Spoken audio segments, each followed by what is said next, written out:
Lest you think, Stugotz, that I am a prisoner of the moment, I'm going to go through the ones from memory in my head that felt the worst. You got 2 national championship games that the University of Miami lost because they committed 1 million turnovers, and one of them was decided by a penalty flag. Mm-hmm. That was not, neither one was as bad as Saturday night was. You've got losses to Middle Tennessee State. You've got losses to FIU. You've got a loss that closed the Orange Bowl, losing by 7 touchdowns to Virginia. You have a probation loss to FSU. Yeah. That was by 1 million points. Saturday night was the worst loss in program history. Wow. Billy, why are you That's laughing? too much. I don't the think worst it's too in much. Program history. They lost to Penn State in a national championship game. I just mentioned that. That was the first thing that I mentioned. Steve Martin. It was the very first thing that I mentioned. Yeah.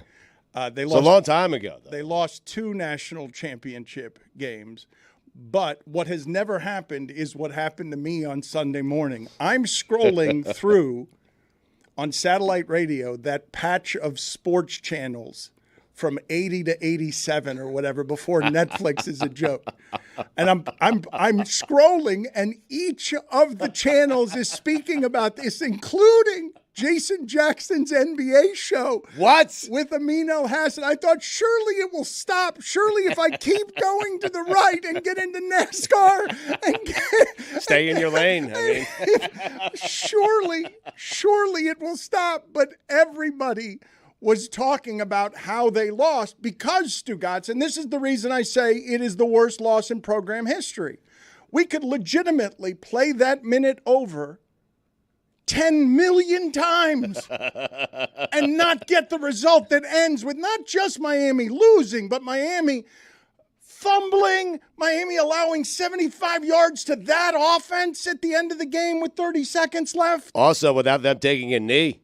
Well, that's the start of it. That's why every channel on satellite radio was saying the same thing, which is, what idiots. Like nobody was saying anything different. It was just a consensus of everybody Sunday morning was talking about how can you lose that way, where the coach knows he has to take a knee and he doesn't take a knee and he just hands it off. And another reason, Stugotz, that I say it's the worst loss in program history. I don't know if you remember the Miracle at the Meadowlands. It was 1978. And it was so long ago that back then coaches thought kneeling was dishonorable. So no one did it. There was a league-wide feeling among coaches that kneeling... That's not true, Dan. It is true. Like when you're playing your friends in Madden? It is true that kneeling is... You don't take a knee. That you keep playing, okay? But Zonka was in the Giants huddle at the end of his career with hairy forearms, and he's like, don't hand me the ball. Don't hand me the ball. I don't want... And by the way, it was a game between 3rd and 4th place teams. Like a meaningless game, but the reason it's remembered 50 years later is because they fumbled when they could have knelt, and Herm Edwards takes back a touchdown, and Philadelphia ends up winning. 50 years later, they still talk about it. But I'm going to go here to Mike and ask him if he's ever felt worse than he felt about his program on Saturday night, his birthday weekend, where you not only lose, but you lose like that. Do you think it's overstatement for me to say that it's the worst loss in the history of the program? Appreciate us finally starting a local hour with Canes Talk. When's your birthday? Today. Oh, Happy birthday. Happy Thank birthday, you. Mike. Wait. Yeah.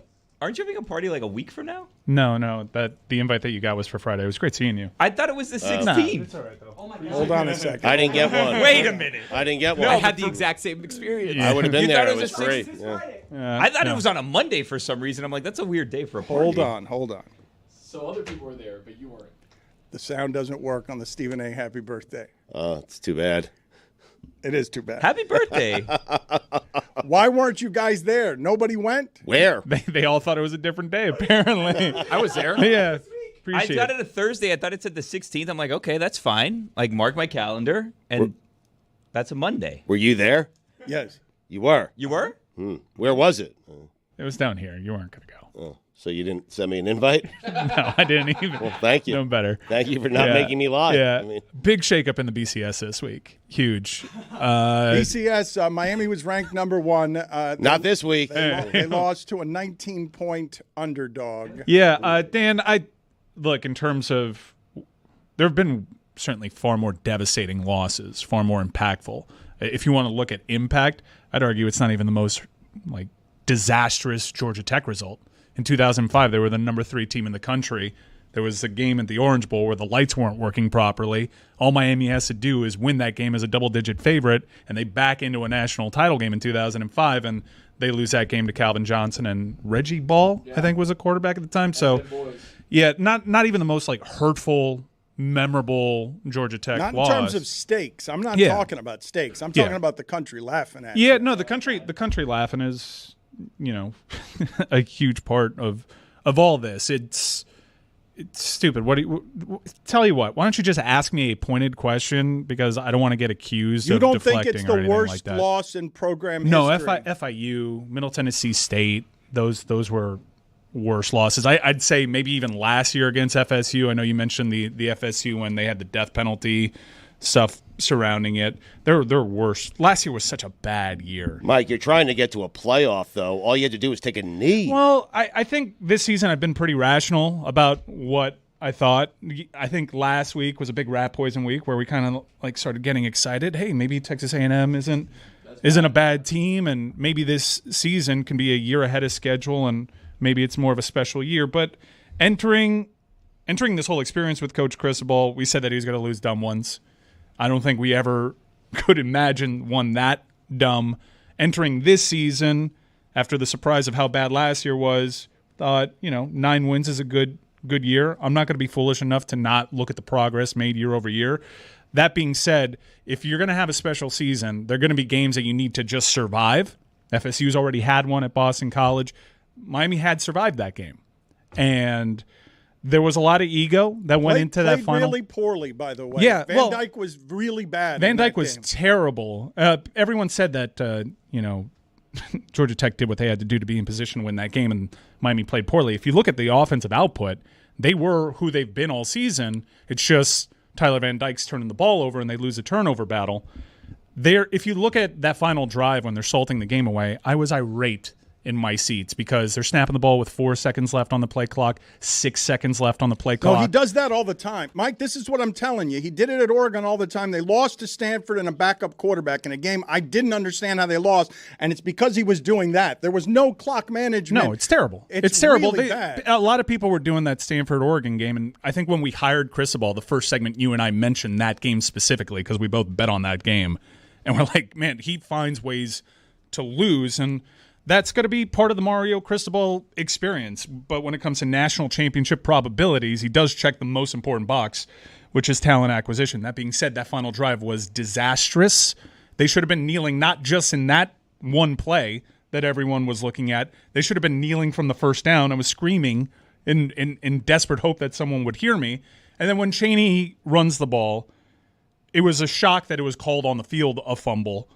It didn't look like a fumble as it happened. No. It was very clearly not a fumble, but you don't kneel, you tempt fate, and bad officials that have been bad the entire game are going to take the opportunity to teach you a lesson, and no one's going to be on your side. It's galvanized everybody. For the first time ever, we're not blaming officials anymore because we all know how soaked in ego and how stupid that moment was. And I will tell you that if you think that Mario Cristobal didn't know the game situation, that it's just no one on the staff knew the scenarios, you're sadly mistaken.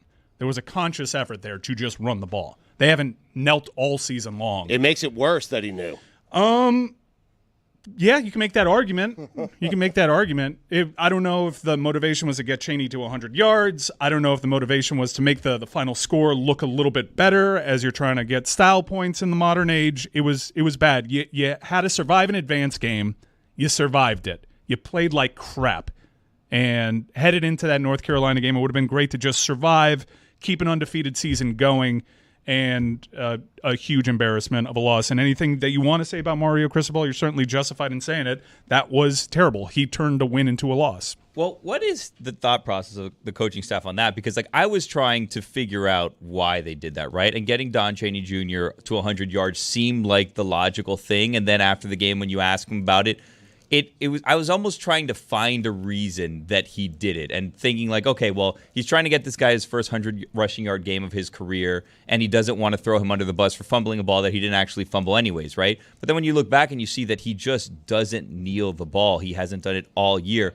Why is that? Because then you take away the getting the 100 yards justification from it. He just doesn't want to do it for whatever reason. Yeah, I think it's some macho stuff, like some macho caveman. They thought it was dishonorable. The coaches thought in the 70s the miracle in the Meadowlands happened because 50 years ago the coaches thought it was dishonorable. John McVay to kneel out the clock. You have this. You built your entire team identity to salt the game away, and they were seemingly doing that, but they were snapping the ball with 6 seconds. They didn't know the scenario. With 90 seconds left in that game, they should have been kneeling. Yeah. They should have been kneeling. And it just didn't register. And you tempt fate, and they fumble a ball that wasn't really a fumble, but no one gives a shit. No one gives a shit. Maybe we can apply human logic. That's why you have a college football playoff committee later in the year if you're looking at how to evaluate the season. For me, as devastating as that was, the shape of the program that Miami is trying to build, the team that they're going to be, isn't necessarily going to be defined by that. There's a long view here, but holy shit, that was really embarrassing. Stugotz, I forgot another one. Jimmy Johnson's first year, his defensive coaches were in the elevator when Hail Flutie was completed on a game the nation was watching after Thanksgiving. His coaches thought the game was over. They were behaving as if the game was over, and Doug Flutie completed a pass in the end zone, and it was, I'm telling you, Saturday night was similar to that. With what I don't get is, as meticulous as coaches are, we talk about coaches being crazy people, 20-hour days, you're pouring through the data and the video and just doing everything. The fact that Mario isn't acutely aware of his problems when it comes to time management, when it comes to, hey, why don't I maybe kneel this one? Right? Like, how is that not something Mike that is saying he knew, though. He knew the situation. Usually in different staffs, like I heard, we have to talk about the Miami Hurricanes post-game on QAM for a moment, because I listened to the end of the game on radio. Oh, did you? That was my experience. Poor Josie. Josie, Don Bailey Jr. sounded like he had just witnessed something like JFK's horrible in front of him the entire time. And he did. I shit you not. I swear to God, this is how it went. They tossed to Alex Dono and Malik Rozier, who the handoff. First off, Josie is wondering aloud the entire postgame. I don't know the scenario, but I believe they maybe should have knelt. And then by the end, he's like, Don just talks to Cohen and Cristobal in the locker room. Don, we just saw the final play, and it looks like, yes, they definitely should have knelt. I like sad coming up next. We toss it to Alex Dono and Malik Rozier in the corporate-sponsored studio. And Dono and Rozier talk about it. They also sound like they've seen JFK's assassination. And the very first spot, the very first commercial break, I'm not making this up. Are you thinking about suicide? Oh, no. It was a suicide prevention PSA. It was it's the first, I was almost happy I heard that, because everyone in my wagon here just started cracking up, and it did, yeah, because I had a whole caravan of sad people. I had like 8 people in my car who were all just devastated by it. Wagoneer burst out in laughs, and it was like, okay, maybe this isn't the worst thing that ever happened in our lives, but yeah, terrible day for me personally. It's a shame, because this went from certainly a huge game on Saturday night against North Carolina to a possibly a season that's special. You're going to need to get those breaks. And now it's just, okay, you're in year 2. You're not a year ahead of schedule. I'll tell you what, a lot of people are critical of me because, I'm bought and paid for and all that when it comes to Cristobal. I'm properly pissed. If this were year 3, I wouldn't be pushing back on notions about that's a fireable offense and all that. Like, you can't be doing that. You can't be doing that. When my whole argument for getting Cristobal here wasn't just a talent acquisition, but I was sick and tired of taking these first-time head coaches that were learning on the job, and what Cristobal and the staff did there. Shannon Dawson's not without blame here either. It's a rookie move. It's an egotistical Madden-type play call move. And it's going to ruin their season, you think, even though they control their destiny because they play these teams that are really good inside the ACC. Louisville appears to be a real problem. They play UNC, Clemson, and Louisville. 2 of those games are at home. They play, obviously, FSU later this year. So there's still a chance for this team to be what we thought we were building, especially in the trenches, but that is a soul crusher. Mike, on that last play, you have a timeout. There's 10 seconds left. I get you don't want to change the thing that they're doing defensively, but how do you not call a timeout and say, hey, guys, there's 10 seconds left? left. Trying to prevent They've a got field goal. 45 trying to prevent seconds. a field goal. Yeah, they should have called the timeout. They should have done a million different things there. Haynes King breaks contain. Let Haynes King run. 17 people go chase him. Everyone chases him. And I saw that play. I got to tell you, I was watching in the Matrix. Like, it was slow motion. I'm just looking at the 2 wide receivers on the right side that look like they have option routes, and I see Haynes King break contain, and I see everyone converge on him, and I'm just looking at the safeties. Cam Kitchens drops down. I see the 2 receivers break off the routes, go behind the safeties. I'm like, oh my God, it's happened. Was that the first catch happened. for that kid this season for Georgia Tech? I don't know. What? Their offense didn't do much of anything. I'm not blaming the defense. I'm not going to do the thing. I'm really trying to stop myself from doing what the emotional thing is. It's like, come on, guys. Do it. It wasn't a fumble. But also, there's one reason and one reason only they lost that game. And it wasn't even Tyler Van Dyke's 3 interceptions. TBD. They managed that game so poorly. Mario Cristobal and the staff lost the game. And hopefully it doesn't beat them twice. That's what Don Bailey Jr. kept saying in the postgame in his most somber voice. You can't let Georgia Tech beat you twice. So hopefully they can. North make Carolina. people North forget. Carolina's really good. Yeah, big time rat poison week for them. Tez Walker back. They look really impressive. That line is holding steady right now at 3.5, which I think is a little surprising. But all of this is to say, Saturday felt really terrible, and despite all my rational analysis this year and really introspective after 2017, after 18, and after last year, I told myself I wasn't going to be annoying on this microphone, and some of you may find me still annoying anytime I talk about this team, but I don't like how mean people are to me and how much they enjoy my suffering. Right. Amin really enjoyed making me suffer. We'll get to his video from the stadium in just a second. That was his 13th catch of the season, by the way. Dan, this is a rare game because before this show started, Taylor, who works with us, also went to UNC, he's a big Carolina guy, was saying that a lot of Miami fans are saying this is a rat poison game for North Carolina, to which I was like, oh, okay. And then Mike just said it, so I feel compelled to tell you what he said.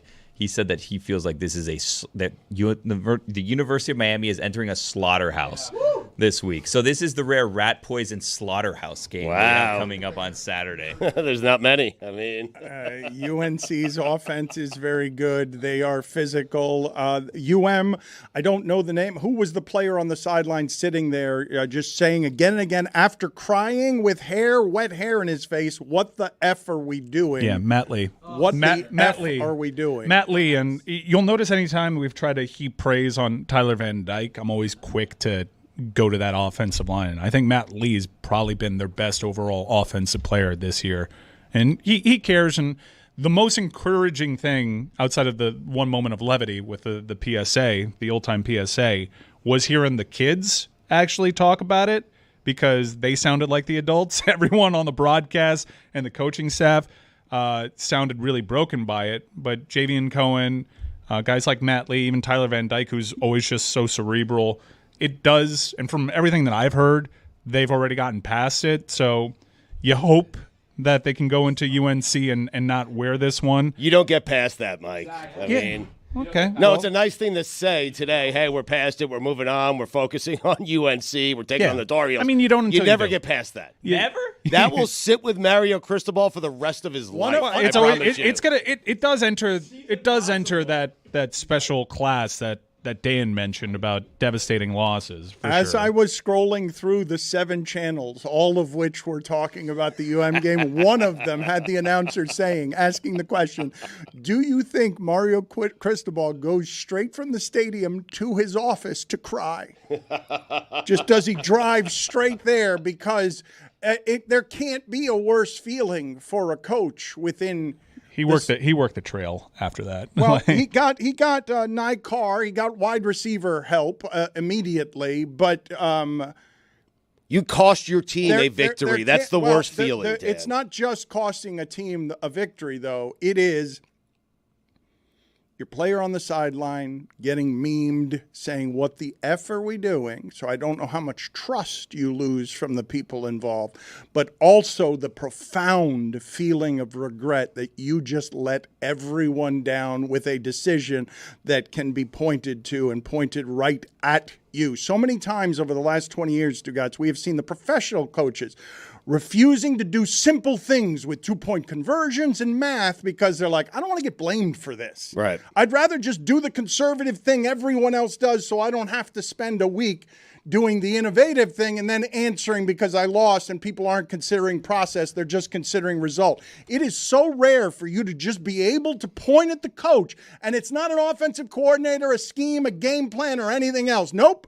Your decision cost those kids that game. Your decision has turned a season of hope into laughter in Game 5. And that is hard to overcome. Whether you're on the recruiting trail or not, you've got a soaked depression on you walking around that you're the reason they lost, period. I got to tell you, it almost seemed like everyone was taking Miami a lot more seriously with that result in hand than they had entering the game, because they're spending an awful lot of time on the 25th team in the nation right now. But I'm with you. It's really, really bad. And I know that people were just kind of following on social media, and he kind of said we teach 2 hands on the ball, and then made it seem like he threw Don Chaney under the bus, which was a really bad look. I was paying extra close attention to Cristobal's comments, and I do think, aside from that one mistake, which I feel terrible for Don Chaney because everyone's saying he fumbled, and the ball came loose after he went down. He didn't fumble, which is a big part of this, but Cristobal has kind of owned up to it and had the right quotes outside of that. But there's not much more meat on this thing. It's the dumbest shit you've seen in a while. Crazy. They took what could have been an extraordinary season and made it, just a stepping stone year, and that's a bummer. And all you can hope for is big wins against their rivals this year. And that's what's tough. Like, if you are looking at it from the Miami fan perspective, you bring in Cristobal. He's this great recruiter. He's supposed to turn the program into something, but you see him repeating the same mistakes. And if the greatest criticism of a coach is that he doesn't know how to coach, he's probably not a very good coach. Well, I'll stop you short there. I'll stop you short. Gus Malzahn same made thing. a national I'm worried title. about the same thing. I'm worried about the same thing with Gus Malzahn, a great recruiter Les Miles, who can't win in the big moments. There's a lot of Butch Davis. Yeah. There's a lot of unimpressive X's and O's. The most important thing in that sport, in terms of being a national title contender, is talent acquisition. Yeah, but you can't win if you can't coach. Mike, the basics. You can't win the big games. I literally just gave you 4 examples of dudes that couldn't coach. All those guys would have taken a knee, Mike. Probably. Ed Orgeron won a title. Yeah, like it's Would have taken come a on, knee, guys. though. I mean. Like in college football, look, there's going to be. This isn't. They weren't. Did you think that UM was a national title contender this year, even as well as they played? No, but we sat here last week and called them the number 1 team in the nation based off the BCS. We're being realistic. I've been realistic this entire time. You can isolate one thing that we had fun with a BCS, and this isn't the end of the fucking world. Let's relax. All right. This isn't not an what people indictment. want today. Not what people want today. And They in fact, want it to be the end of the world, In fact, Mike. Yeah. Mike, I'm going Imagine to. if it was, though. Like, the world's I mean, fate was based It on kinda UM. does. If It feels like it. If Kinda Cristobal- does. If Cristobal was near the decision making on the end of the world, I would not feel like I was confident And that's my about the world not ending. You'd feel more confident with Coach O. That's correct. If I needed Mario Cristobal to just kneel to prevent the ending of the world, I don't trust him to do that right now. I mean, because these games are that important, right, to these coaches, to an obsessive compulsive guy like Coach Cristobal. It is like living and dying, right? And you make that ego-soaked decision. The oozing and machismo, it's just a caveman, we're going to run the ball no matter what mentality. That's why they haven't had a victory formation all season long, despite entering that game undefeated. I really hope that he never makes a mistake like this ever again, but people hold up the Stanford thing, which was a different scenario too. Like a first down ended that game, so you can kind of rationalize it, even though that in its own right was pretty stupid. You hope that he learns from this and doesn't do something stupid ever again. But if you're just going to isolate that one play, the fumble that wasn't actually a fumble, let me tell you something. The disheartening thing is that entire drive was so poorly managed, from when they snapped the ball to the decision on first down to not kneel. There was a lot of bad surrounding that. And in a game that you were on a razor's edge the entire time, you had the game that you needed to survive, the lucky game, and you turned it into a loss. And that's devastating. That's devastating because it's a crashing realization that this season isn't going to feel extra special.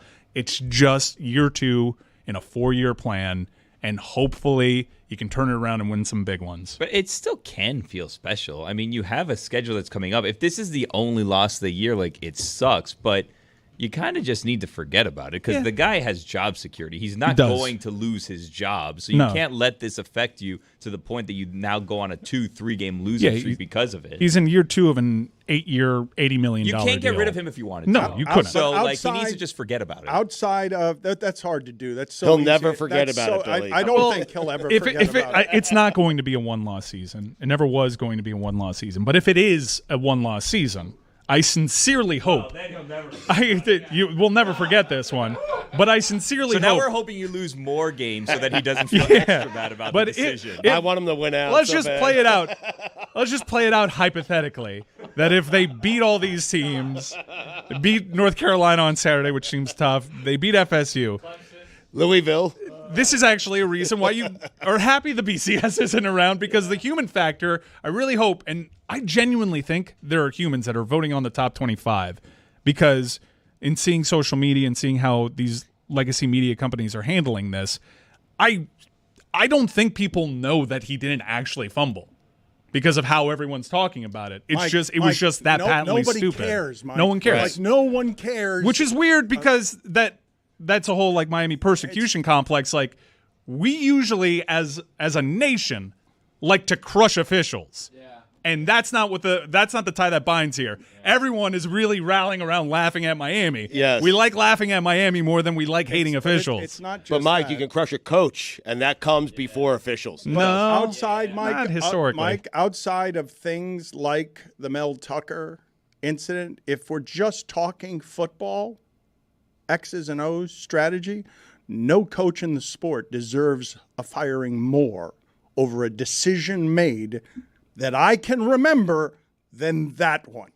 Because he allowed all of the factors, all of the variables, the referees, a bunch of things that he can't control to enter the scenario. Yes, Mike, I could sit there and tell you can't let that offense go 70 yards in 30 seconds. Like, with no timeouts. It's not just the completion they got at the end, the completion before that. Like, you can't let any of that. That was a dime. You can't let any of that stuff happen. Georgia Tech's offense isn't any good. Didn't they get rolled by Bowling Green? Yeah, they went up 14-0 on Bowling Green and had a really puzzling loss that made them fire their defensive coordinator after that, and they came back to win. So, it's college football. People do tend to shake off devastating losses. You did not give the people what they wanted. I am a little. But I haven't given you what you want. I'm genuinely confused. Fire someone. Everyone hates. You're being. He wants you to be in pain. I was. Come on. You are in pain, and you have soothed yourself so a little sad. in the last 36 hours. But let's get Amin from the game. Let's get that video. This is Amin El Hassan, a proud Georgia Tech alum, from the stadium at the end of that game.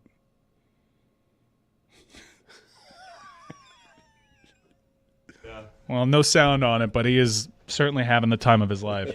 Yes, sound would have been better, but we've got to get video to, get good at video, and then they'll get good at sound after. Well, that. they got the video down. They're the video department in their defense. Yeah. Right. Okay. Yeah, Talk we're to the sound. audio. We're the sound department, I guess. I can't do much more than just have the sound pod on, which I did. And if you want to have further indictment, I didn't have it on for your Stephen A. gag, so I'm sorry. Well, it's not really a gag, but let's try that again because we didn't honor you correctly. Happy birthday to him. I don't care. Good luck. I don't think you guys are trying to make him have a happy birthday. You guys sure you don't want to talk Dolphins? I mean, there's been a lot of Dolphins talk this season, but for whatever reason, not today. We always say, we always forget about college football after I think Sunday if happened. you go back and listen to the last 30 minutes, But those referees in Minnesota, you'll hear yourself for 15 of them. So I haven't been able to move to Dolphins, Right, Because okay. you have spent a lot of you, time Mike. in no, booster mode. It's me talking too much. You said rat poison like a coach. Twice you said rat poison. No, Billy said the rat poison. I've been trying to get you to back off 2 times. Yeah. Because I don't believe your tone is sufficiently hurt.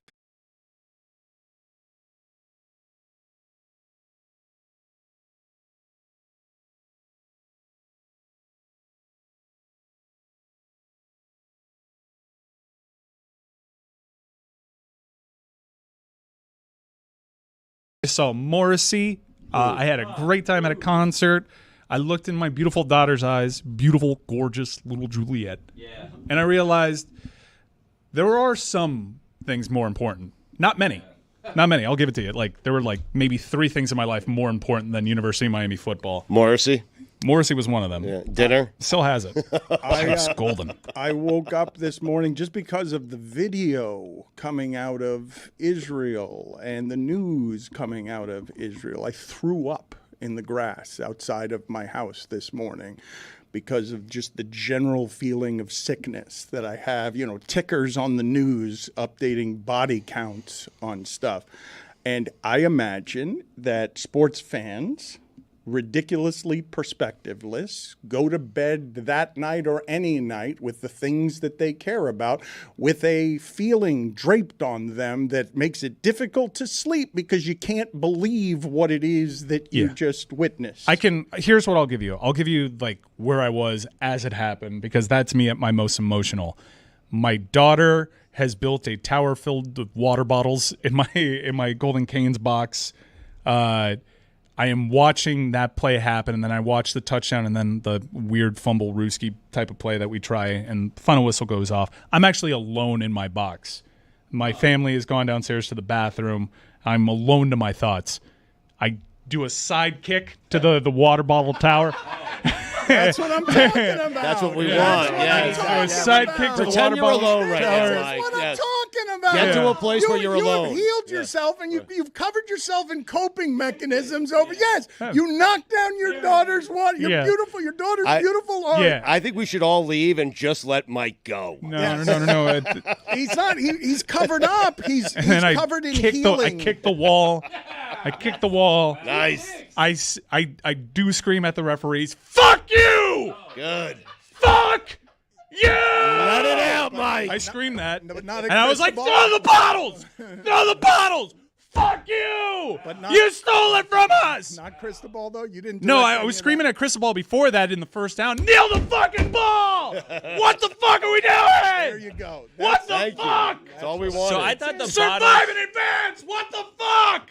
I thought the bottles people were throwing them, but it was you kicking them. It was me kicking them. Yeah. It wasn't actually fans throwing them at the officials. It was me What a kick. after kicking those bottles in the air and saying, we're never gonna overcome this. Season's over. Oh, Dan and Amin are gonna have so much fun. Everyone's so mean to me. I'm gonna give them what they want. I'm so miserable. My life and identity is so tied up in Miami athletics that I can literally never overcome this. I'm broken. I will never, ever amount to anything. My life is essentially over in this moment. Finally, Josie. I was going to say, what was Zagacki doing in the middle of that? I heard Zagacki in the middle of that. I'm a 38-year-old man. Come on, what do you, what the fuck do you want from me? I'm mad. That's- You should have knelt. We could have have left He this shoulda subject. knelt. We could have left this 25 minutes No, but ago. you spent me. You did that little backhanded comment that I was like talking for 15 minutes, which also like today you're gonna fucking trot me out for the first time all football season and take exception on my birthday just made that I'm Jer- fucking you talking just- too you much. just made Jeremy's job so much harder with So all much your editing. F words. Oh, so sorry. I'm fucking talking. on, You know, I'm not the only Miami fan here. You're a Miami fan. How'd you feel? Debatable. How'd you Are feel? you even a Miami fan anymore? I will tell you in a second, but Amin is in You the tear down the program. He's in the Zoom right now, and Amin's got Belgrade. commentary for us. Thank you, Stugotz. Wasn't Always there for you. Wasn't obvious enough the first time you did it. Just wanted to make sure. That's all. Amin, is your sound working? Do we have functioning sound? Mike Ryan was offering you the ability to have better access than you had at the Georgia Tech game, but you were insistent on sitting with your people, correct?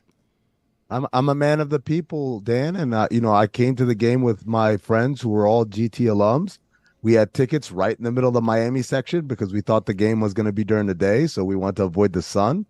And so I said to Mike, "Thank you very much for the gesture, but I'm going to have to politely decline."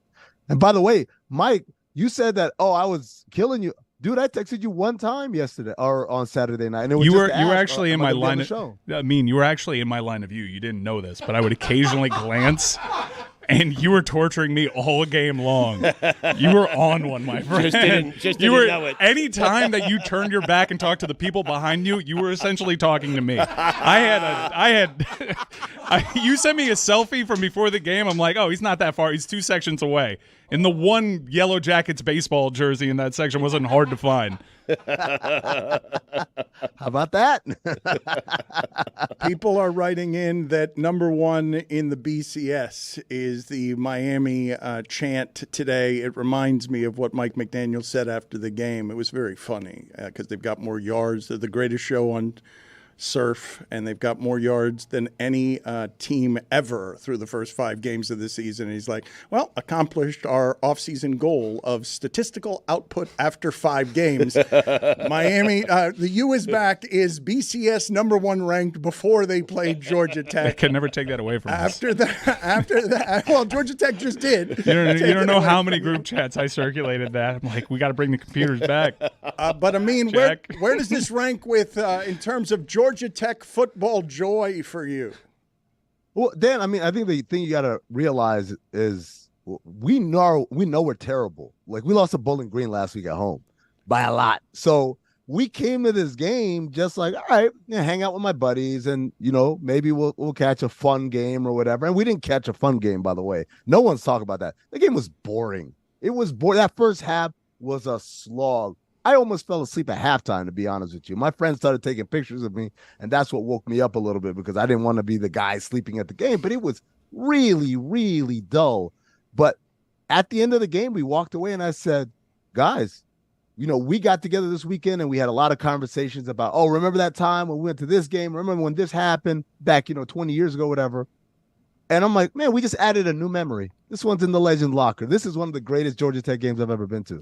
You were with your college friends. How many of them were in town? You were not any kind of sober by the end of that game that you thought was a day game. By halftime. I can confirm your report, Dan. It's a little chilly. I actually only had like half a White Claw at the game. I didn't drink that much because I was very thirsty because it was hot, and I just realized I found out for the first time that Hard Rock Stadium doesn't have air conditioning, not in the concourse, not in the stands, only in the club suites apparently. So I was sweltering. I couldn't believe how thirsty I was. So I just kept buying those bottled waters for like $6 a pop. Yeah, it's an outdoor stadium.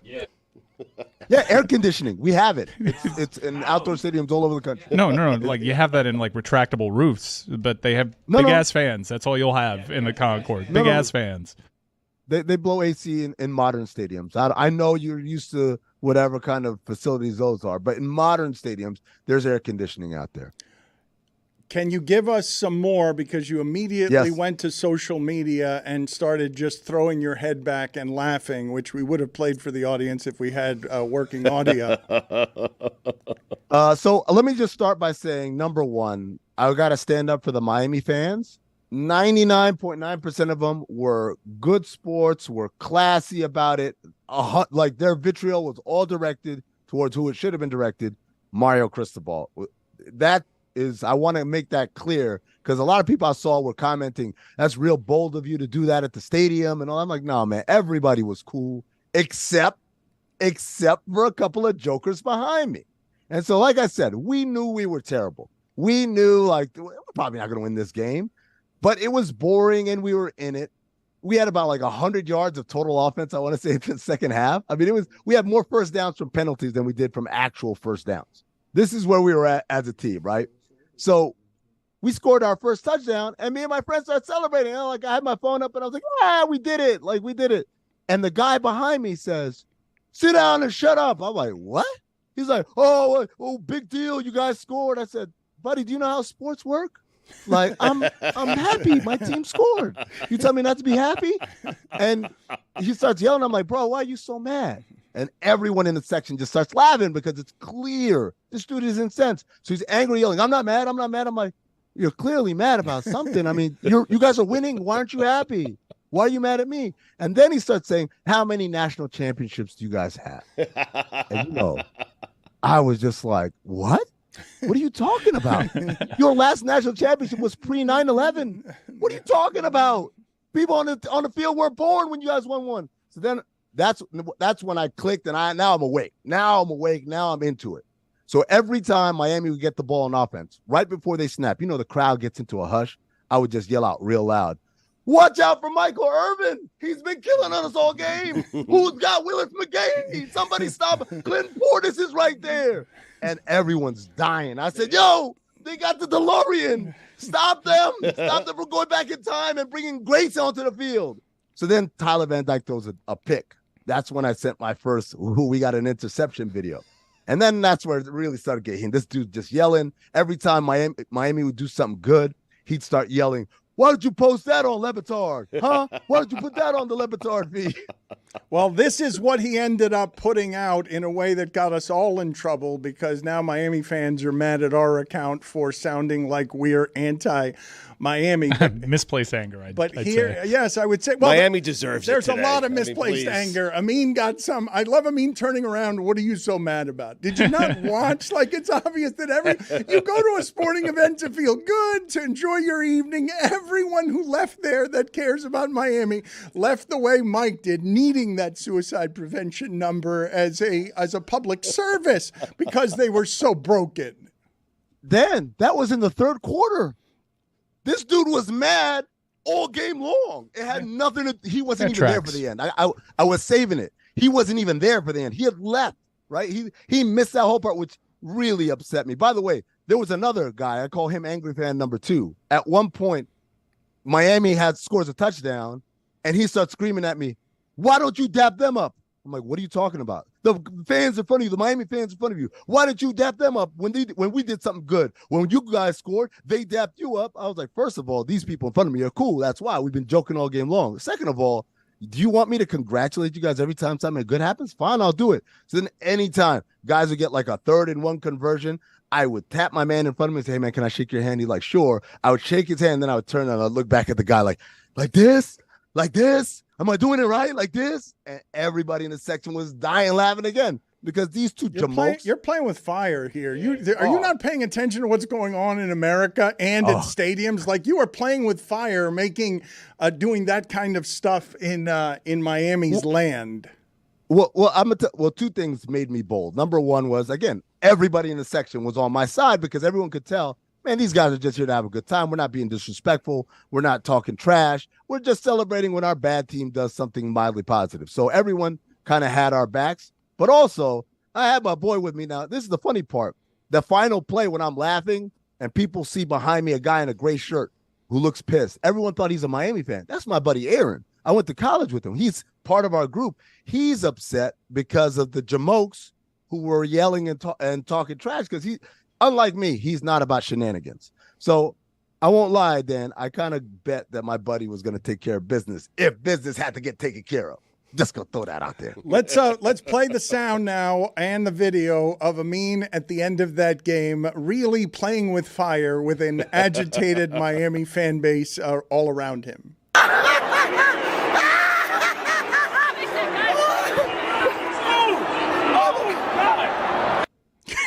So good.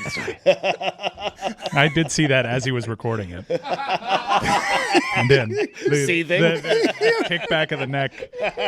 Really, like I just got taken back. There's choppers going on. You got him good, There's choppers in the This makes background. it so much better. It makes me feel so much better now knowing that Mike could see all of this in real time. But guys, really quick, I do have a top 5. I do have a top 5 from the game. Okay. Unfortunately, we're out of five. time. I'm so sorry. Wow. Yeah, no, we don't need to get to your top I want to 5. get to his top 5. You sure? Yes. What is the top 5? We will talk Dolphins nationally. Can you make it a top 3? They're a national story. I can be quick. You got outside looking in, or just start with number No, 5? just go to the 5. That's 5. What's the subject? Top 5 what? Okay. Neil puns. Number 5. Neil, do not mess this up. You want to stay with this? 4. I try to stop you, man.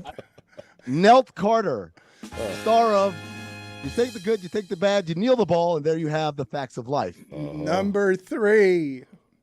Neil on Grass Tyson. That's the first one I actually get. I didn't get the other two. Right, Because you don't know Nell Carter. You get it. It doesn't mean it's good, but you get it. Number 2. The captain had to kneel. Now that one I know. Smiled, I Captain Tennille's smiled. Yeah, not but there. he's going. That's 1970s. He's going with really musty references. Finally, Facts of Life was the most modern, and that's like what 80s. Number 1. Liam Nielsen. No. Thank He's you. gone too far. All right. I mean, thank you for being on with us. He woke Top up, 3 would have been He fine. woke up Great seeing you. very early. Very early out west. He was texting us this morning, hey, I'm up. It was like 3 o'clock in the morning. I'm up and I'm ready to come on. If you guys just want You kick him out of the Zoom. Captain if you just want to throw, This is some bullshit. if you want to just turn on the YouTube for everybody, I'll Could have just done 45 minutes on that Aggies win. sit there smiling. I had to talk about the Aggies win 2 weeks after.